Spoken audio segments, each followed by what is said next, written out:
উচ্চ মাধ্যমিক প্রশ্নের সমাধান 2019। এই সমস্ত সালের প্রশ্নগুলি তোমরা যদি বারবার যদি করো তোমরা অবশ্যই 40-এ 40 পাবে। আমি বারবার তোমাদের কাছে বলছি, আমার কথা তোমরা অবশ্যই বিশ্বাস করো। 100% গ্যারান্টি দিয়ে তোমরা এটা বলতে পারো যে তোমরা শর্ট কোশ্চেনে 40-এ 40 পাবেই।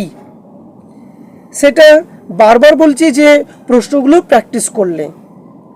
আর এই প্রশ্নগুলি তোমরা যদি পেতে চাও তাহলে অবশ্যই আমার চ্যানেলটাকে সাবস্ক্রাইব করে দেবে আর বন্ধুদের মধ্যে শেয়ার করে দেবে, আর তোমরা কমেন্ট করবে, বেল আইকনটা ক্লিক করে দেবে। দেখো প্রথম প্রশ্ন কি বলেছে, ঠান্ডা যুদ্ধকে গরম শান্তি বলেছেন কে? বার্নেট। পরের প্রশ্ন দেখো, ন্যাটো গঠিত হয় কত খ্রিস্টাব্দে? 1949 খ্রিস্টাব্দে 4 এপ্রিল। পরের প্রশ্ন দেখো, ঠান্ডা লড়াইয়ের অবসান হয় কবে? 1991 খ্রিস্টাব্দে। পরের প্রশ্ন দেখো, 123 চুক্তি স্বাক্ষরিত হয়েছিল কত সালে? উত্তর হবে 2007 সালে। পরের প্রশ্ন দেখো, 1991 সালে ভারতে ড্যাশের প্রধানমন্ত্রীত্বকালীন সময়ে বাজার অর্থনীতির সূচনা ঘটে? উত্তর হবে নরসিংহ রাও। 6 নম্বর থেকে দেখো, ভারত চীন সীমানার বিরোধ হয় কত খ্রিস্টাব্দে? 1962 খ্রিস্টাব্দে।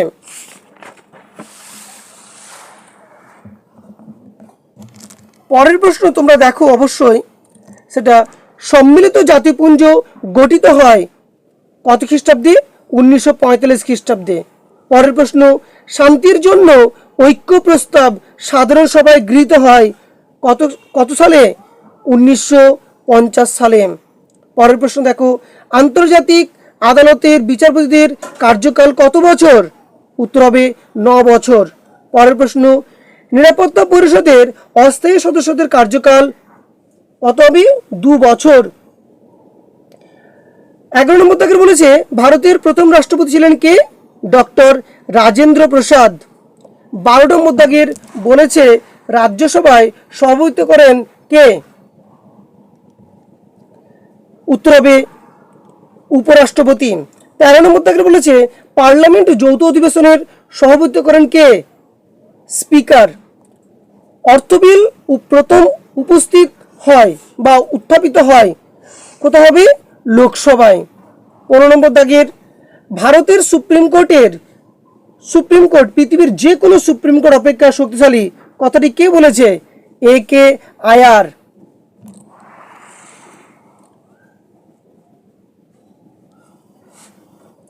16 দাগে তোমরা দেখো, হাইকোর্টের বিচারপতিদের অবসর গ্রহণের বয়স হলো কত বছর? 62 বছর বয়স। ক্রেতা সুরক্ষা আইন তৈরি হয় কত সালে? 1986 সালে। 18 নম্বর দাগের, সুপ্রিম কোর্টের কাছে আছে কোন ধরনের এলাকা? উত্তর হবে 3টেই, মূল, আপিল ও পরামর্শদান এলাকা। 19 নম্বর দাগ, পশ্চিমবঙ্গে প্রথম লোক আদালত গঠিত হয় কত সালে? 1987 সালে। পরের প্রশ্ন দেখো, কোন ধরনের হাইকোর্ট মৌলিক অধিকার রক্ষায় লেখ জারি করে? উত্তর হবে 226 নম্বর ধারায়। 21 নম্বর ধারায় কি বলেছে? পশ্চিমবঙ্গে প্রথম পঞ্চায়েত নির্বাচন অনুষ্ঠিত হয় কত সালে? উত্তর হবে 1978 সালে। পরের প্রশ্ন 22 নম্বর দাগের, পঞ্চায়েত সমিতির সভা কে পরিচালনা করেন? উত্তর হবে সভাপতি। 23 নম্বর দাগের, কলকাতা কর্পোরেশনের ওয়ার্ডের সংখ্যা কতগুলি? উত্তর হবে 144টি। 24 নম্বর দাগের, ছোট শহরগুলির স্বায়ত্তশাসন পরিচালিত হয় কার দ্বারা? উত্তর হবে পৌরসভার দ্বারা। তোমাদের MCQ হয়ে গেছে, এবারে SAQ হবে তোমাদের। SAQ দেখো, তোমাদের প্রথম প্রশ্নটা 1 নম্বর দাগের, কোন সম্মেলনকে ঠান্ডা লড়াইয়ের সূত্রপাত হিসেবে চিহ্নিত করা হয়? উত্তর হবে পটসডাম সম্মেলন কে ঠান্ডা লড়াইয়ের সূত্রপাত হিসেবে চিহ্নিত করা হয়। পরের প্রশ্ন দেখো, ওখানে অথবা আছে, ট্রুম্যান নীতি কাকে বলে? 1947 খ্রিস্টাব্দে মার্চ মাসে মার্কিন আইনসভায় যৌথ অধিবেশনে রাষ্ট্রপতি ট্রুম্যান সোভিয়েত ইউনিয়নকে প্রতিরোধ করার যে নীতি ঘোষণা করেন তা ট্রুম্যান নীতি হিসেবে পরিচিত। 2 নম্বর দাগের দাঁতাত ও ঠান্ডা লড়াইয়ের মধ্যে প্রধান পার্থক্য কি? দাঁতাত হল মার্কিন যুক্তরাষ্ট্র ও সোভিয়েত রাশিয়ার পারস্পরিক উত্তেজনার সচেতন স্বেচ্ছাকৃত হ্রাসকরণ, কিন্তু ঠান্ডা লড়াই বলতে পারস্পরিক দ্বন্দ্বের পরিবেশ বৃদ্ধি করাকে বোঝায়। 3 নম্বর দাগে দেখো পেরেস্ট্রোইকা কি? পেরেস্ট্রোইকার কথার অর্থ হলো বিকেন্দ্রীকরণ বা বাজার অর্থনীতি। 4 নম্বর দাগের ভারতের কোন প্রধানমন্ত্রী 1987 সালে শ্রীলঙ্কা সরকারের সাথে শান্তি স্থাপনের উদ্দেশ্যে চুক্তি করেছিল? উত্তর হবে রাজীব গান্ধী 1987 খ্রিস্টাব্দে। পরের প্রশ্ন 5 নম্বর দাগের কোন বছর বান্ধব সম্মেলন অনুষ্ঠিত হয়? 1955 খ্রিস্টাব্দে। 6 নম্বর দাগের দেখো সার্কের সদস্য দেশগুলোর নাম বলো। ভারত, নেপাল, ভুটান, বাংলাদেশ, শ্রীলঙ্কা, মালদ্বীপ, পাকিস্তান ও আফগানিস্তান। অথবা আছে সাফটার পূর্ণরূপ কি? উত্তর হবে সাউথ এশিয়ান প্রিফারেন্টিয়াল ট্রেডিং অ্যারেঞ্জমেন্ট। 7 নম্বর দাগের নিরাপত্তা পরিষদে ভেটো প্রদানের ক্ষমতা আছে এমন 2টি রাষ্ট্রের নাম করো। উত্তর হবে মার্কিন যুক্তরাষ্ট্র, গ্রেট ব্রিটেন। পরের প্রশ্ন 8 নম্বর দাগের অথবা আছে 7 নম্বর দাগের জাতিপুঞ্জের অর্থনৈতিক ও সামাজিক পরিষদের মোট সদস্য সংখ্যা কত?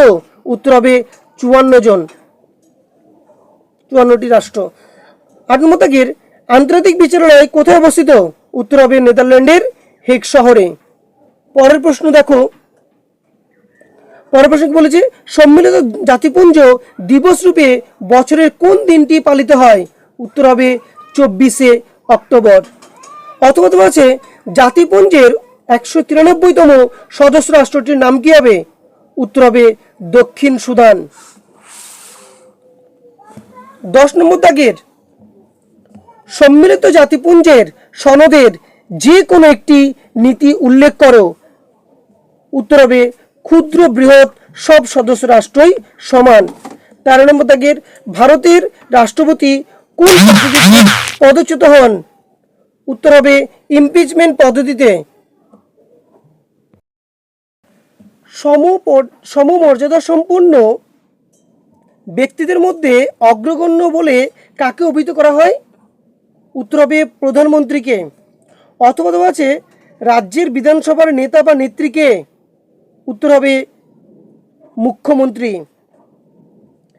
13 নম্বর দাগের দেখো তোমরা বিচার বিভাগীয় অতি সক্রিয়তা বলতে কি বোঝো? বিচারপতিগণ যদি অতিমাত্রায় প্রচলিত আইনের ঊর্ধ্বে উঠে ব্যক্তিগত বিচার বুদ্ধি ও মতামত ভিত্তিক রায় দান করেন তখন তা হয় বিচার বিভাগীয় অতি সক্রিয়তা। পরের প্রশ্ন অথবা আছে পরমাদেশ কথার অর্থ কি? উত্তর হবে আমরা আদেশ করি। ম্যান্ডামাস কথার অর্থ হচ্ছে কি? সেটাই আমরা আদেশ করি, উই অর্ডার। 14 নম্বর দাগের দেখো লোক আদালত কোথায় প্রথম প্রতিষ্ঠিত হয়েছিল? উত্তর হবে গুজরাটের জুনাগড়ে। 15 দাগের 1992 সালে কোন সংবিধান সংশোধনী আইন গ্রামীণ স্বায়ত্তশাসনের সাথে জড়িত? উত্তর হবে 1992 খ্রিস্টাব্দের 73তম সংবিধান সংশোধনী আইন গ্রামীণ স্বায়ত্তশাসনের সঙ্গে জড়িত। অথবা আছে সভা পরিষদ মেয়রের মোট সদস্য সংখ্যা কত? উত্তর হবে 14 জন। 16 দাগের দেখো জেলা পরিষদের আয়ের 2টি উৎস লেখো। উত্তর হবে কেন্দ্রীয় ও রাজ্য সরকার কর্তৃক প্রদত্ত ঋণ ও অনুদান। 2 নম্বর দাগের রাজ্য সরকার প্রদত্ত ভূমি রাজস্বের অংশ। অথবা আছে পঞ্চায়েত ব্যবস্থায় মহিলাদের জন্য কত আসন সংরক্ষিত থাকে? উত্তর হবে 50% আসন মহিলাদের জন্য সংরক্ষিত থাকে।